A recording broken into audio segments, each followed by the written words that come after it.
Antes de começar o vídeo, precisamos entender o contexto que se deu antes da Idade Contemporânea sequer começar. Tudo começou quando uma bola de átomo explodiu e... Não, calma lá, vamos avançar um pouco mais. Estamos na Idade Antiga, para ser exato, no fim dela. O Império Romano está cada vez mais frágil. Um cara chamado Jesus Cristo chegou para ensinar a palavra de Deus e bárbaros estão invadindo o Império. O rei então decide dividir Roma em duas, a ocidental e oriental. Na ocidental, pessoas migraram de cidades para campos, e o imperador decidiu criar um novo sistema, o feudalismo. Ele dividiu seu poder com a nobreza para ela controlar pequenos territórios fragmentados que controlam outras pessoas em troca de lealdade e proteção. A Europa então ficou dividida em feudos que não se comunicavam entre si e com a igreja da religião de Jesus Cristo ditando como as pessoas viviam. Bem-vindo à Idade Média.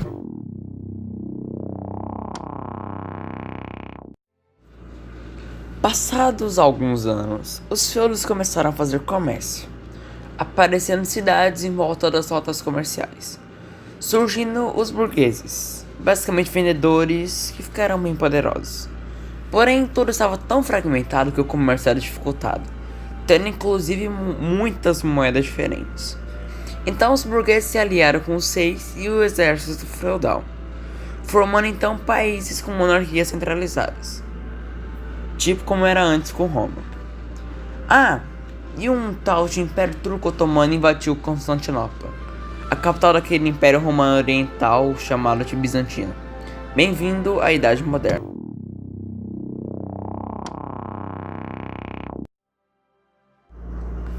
Lembra da igreja que ditava tudo autoritariamente?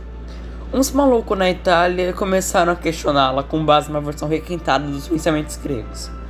Eles tiveram apoio da burguesia, já que ela queria ter mais status. Esse pensamento pregava o antropocentrismo, basicamente valorizava o ser humano, mas ainda defendia Deus e os monarcas absolutos.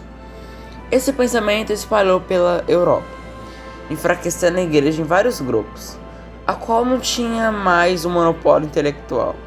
Nessa mesma época, algumas pessoas queriam pimenta na Índia, mas o Império Turco-Otomano aumentou as taxas do suprimento, já que controlava Constantinopla. Então viagens ocorrem e são descobertas novas terras a serem exploradas. Tudo isso por causa de uma pimenta.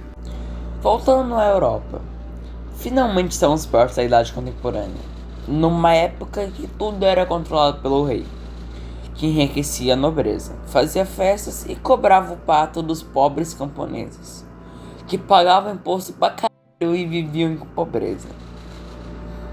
Mas então os malucos na França começaram a questionar essa realidade, surgindo assim o Iluminismo, que também valorizava o ser humano igual no renascentismo, mas dessa vez pregando novas formas de governo que não envolviam o absolutismo. Então eles espalharam essa ideia por toda a população incontente em todo o globo, e até decidiram se revoltar na França, tomando a Bastilha, removendo algumas cabeças e entrando em guerra com metade da Europa. Essa, meu amigo, é a Revolução Francesa e as Guerras Napoleônicas.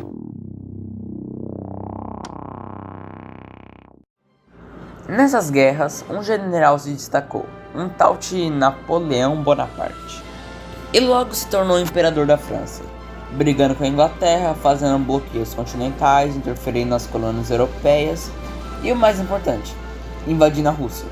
No fim, os russos o derrotaram por meio do inverno e da técnica de terra arrasada. A guerra acabou e todos ficaram felizes para sempre. Fim. Bom, na verdade não. Napoleão bagunçou toda a Europa, então os vencedores se reuniram para decidir o futuro dela no chamado Congresso de Viena. A ideia desse congresso era fazer com que a Europa vivesse em paz para sempre, voltando às bordas antigas e trazendo dinastias de volta ao poder. Também tentaram fazer um balanço de poder, equilibrando os lados rivais por evitar guerra. Porém, ela só levou em consideração os estados grandes, separando o mesmo povo em vários estados ou juntando vários povos rivais, causando várias intrigas. Eles também queriam criar um sentimento de pertencimento à nação, o nacionalismo, que causou muita coisa pela frente. Porém, as ideias iluministas continuaram florescendo. E agora é hora de parar a baderna e explicar os movimentos que estavam surgindo nesse ambiente da idade contemporânea. Principalmente por causa da Revolução Industrial, que tinha acabado de ocorrer e acabou transformando todas as classes dos países, com burgueses controlando as fábricas e com o proletariado trabalhando nela, muitas vezes de um jeito insalubre, o que causaria diversas revoltas. O liberalismo defendia que a sociedade se autorregularia para um modelo melhor, sem precisar do Estado intervir na economia, com ele então focando apenas em garantir os direitos básicos das pessoas, tendo como base o capitalismo. Já o anarquismo também defendia que a sociedade se autorregularia, só que ele achava que o Estado era malvadão, então teria que removê-lo por completo para a sociedade ser realmente livre, juntamente com a religião. O modelo econômico seria o cooperativismo, onde as próprias pessoas colaborariam entre si para um mundo melhor sem classes sociais, com elas sendo todas iguais. Agora sobre o socialismo. Ele também defendia o cooperativismo, só que ao invés de achar que abolir o Estado seria o jeito de chegar no resultado final, o meio que eles encontraram era a revolução do proletariado. Este grupo tomaria as fábricas à força e instalariam a ditadura do proletariado, a qual todos supostamente exerceriam a profissão que gostariam, recebendo igualmente por isso, num sistema de mais-valia, onde ninguém seria pago um valor menor do que seu trabalho realmente valeria. Além disso, tudo o que era produzido seria distribuído igualmente entre a população. Não haveria propriedade privada no anarquismo e no socialismo. Se chegaria num ponto onde a sociedade estaria tão avançada que o Estado deixaria de existir, chegando no comunismo, a sonhar a sociedade perfeita. Voltando à baderna que o ADM liberou de novo. Após o Congresso de Viena, o povo mais pobre dos estados europeus estava insatisfeito com a situação que estavam submetidos. Os países basicamente tinham voltado à estaca zero, com o modelo autoritário antigo estando em jogo novamente. Mas o povo agora sabia que não precisava se submeter a essas autoridades. Então algumas tentativas foram feitas para mudar isso. O socialismo estava tentando melhorar as condições do proletariado por meio das internacionais, que seriam movimentos para decidir o futuro dessa classe. Só que esses movimentos acabaram virando apenas discussão de ideologia e não foi para frente. Já a França, ainda lembrando da Revolução Francesa, não estava satisfeita com a volta da dinastia Bourbon ao poder, o que fez com que ele se revoltasse novamente contra o absolutismo, levando à abdicação de Carlos X e à coroação de Luís Felipe. Porém, Felipe só estava favorecendo a população mais rica, aumentando inclusive os impostos aos mais pobres, o que levou em outra revolução, a de 1848. Felipe foi abdicado e a Segunda República Francesa foi instaurada, que depois de várias instabilidades, o presidente Luís Bonaparte, sobrinho de Napoleão, fez um golpe de estado e criou o Segundo Império Francês. Porém, essas revoluções francesas levaram a vários outros estados da Europa Central e dos Balcãs se revoltarem dentro de uma causa comum, o nacionalismo. Essas revoluções ficaram conhecidas como a Primavera dos Povos, mas embora tenha sido muito importante, teve pouco resultado prático, mudou pouca coisa. Estamos então no ano de 1870, e este é o mapa da Europa. Vários impérios estão querendo se fortalecer em prol do nacionalismo. Alguns querem se unificar com países com povos iguais, já alguns querem extinguir revoltas nos seus territórios e assim vai indo. Na Europa Central, os povos germânicos estavam divididos em vários estados, com o Império Austríaco de um lado, Prússia do outro e vários estados menores no meio destes dois, que também eram influenciados pela França. A ideia de uma unificação já era antiga, e várias guerras tinham ocorrido por causa deste ideal. tendo inclusive a Confederação dos Estados Germânicos. Haviam dois planos de unificação alemã: a Alemanha Maior, que incluiria todos os povos alemães, e a Menor, que incluiria apenas a Prússia e os estados menores. A segunda opção era a mais plausível, já que a Áustria já tinha seu próprio império, que estava passando por várias instabilidades paralelas à Alemanha. A Prússia então ficou responsável pela reunificação. Ela já tinha anexado vários estados menores, mas sabia que tal política agressiva não poderia continuar por causa da França. Então ela tinha que bolar um plano para fazer com que os estados se unissem por livre e espontânea vontade. Então Otto von Bismarck, primeiro-ministro prussiano, bolou um plano. Com o fim da dinastia da Espanha, o país precisava de um novo herdeiro. Então a dinastia prussiana foi convidada para fazer esse papel.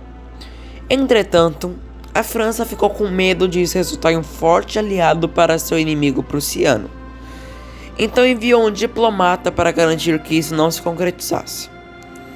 Embora a Prússia tivesse aceitado a intimidação, Bismarck alterou o texto que viria para a imprensa e fez parecer que a Prússia tivesse desrespeitado os franceses. Os franceses então declararam guerra. Eles planejavam derrotar a Prússia com a ajuda daqueles estados menores, mas como quem foi agressivo foi a França, eles se aliaram ao inimigo dela. A Prússia, com tudo ocorrendo como planejado, venceu a guerra, principalmente ao fato da França subestimar a força prussiana, além da Prússia usar manobras de combate avançadas e treinamento exemplar.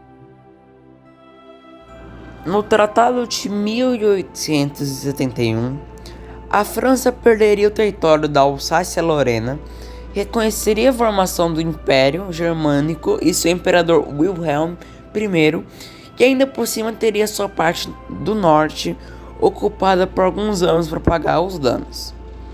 Isso fez com que ocorresse uma sensação de vingança da França, o que contribuiria para a eclosão da Primeira Guerra Mundial. A Itália também estava dividida em vários reinos, assim como a Alemanha, e a unificação veio por parte do reino de Piemonte, que, querendo expandir seu comércio, entrou em guerra com a Áustria. E embora tenha chegado apenas a um armistício, este foi o começo de várias guerras de unificação que surgiriam, aumentando o suporte a uma nação verdadeira italiana, que surgiria em 1870, no mesmo ano que aconteceu a Guerra Franco-Prussiana. Inclusive, após perder a influência sobre a Itália e a Alemanha, o Império Austríaco, já em declínio e com muita instabilidade, teve sua coroa unida com a coroa da Hungria, levando à formação do Império Austro-Húngaro. A partir desse momento, os impérios europeus tinham se solidificado.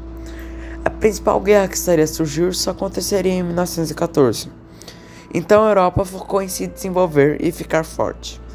Entretanto, os países tinham perdido suas colônias da América, que tinham sido dominadas pelo colonialismo desde 1500 até a Revolução Francesa. Então, como faltavam os recursos para a Europa, os olhos europeus se voltaram para a África. O continente africano já tinha interações com as metrópoles europeias, mas só depois da partilha do continente na Conferência de Berlim que a colonização da região realmente se intensificou, no processo que chamamos de neocolonialismo. A África foi literalmente dividida para a Europa em 1885, com diversas atrocidades sendo cometidas para compensar a falta de recursos naturais da Europa. E a África só se livraria da Europa durante a Guerra Fria, no fim do século XX, estando quase um século dominada.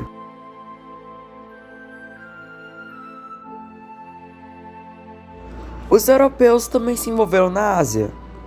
No período neocolonial, o Reino Unido conquistou a Índia, Malásia, Austrália e Nova Zelândia, além de se envolver em guerra com a China, conquistando Hong Kong por 99 anos.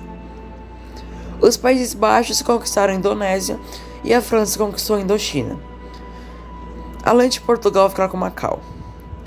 Países asiáticos também conquistaram partes do continente.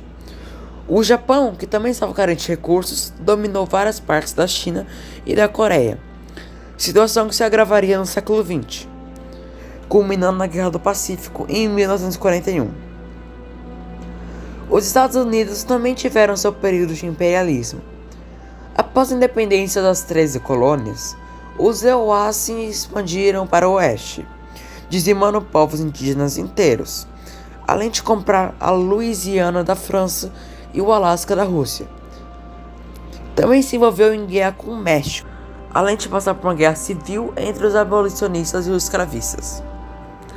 Também entrou em guerra com a Espanha, pegando antigas colônias dela, como Cuba, Guam, Porto Rico e as Filipinas.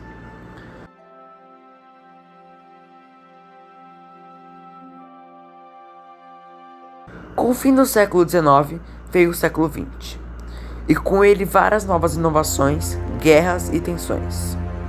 A Primeira e a Segunda Guerra Mundial mudaram o mundo por completo, alterando tanto as fronteiras quanto as tecnologias. Já a Guerra Fria, que sucedeu à Segunda Guerra Mundial, foi crucial para mudar as interações internacionais, levando o homem ao espaço e avançando em tecnologias como a internet. De modo geral, o que vivemos hoje foi fruto do que aconteceu há milhares de anos atrás. Então, lembre-se, tudo o que fazer hoje terá implicações no período de tempo mais distante que você consegue imaginar. Então pense bem antes de mudar o presente e o futuro.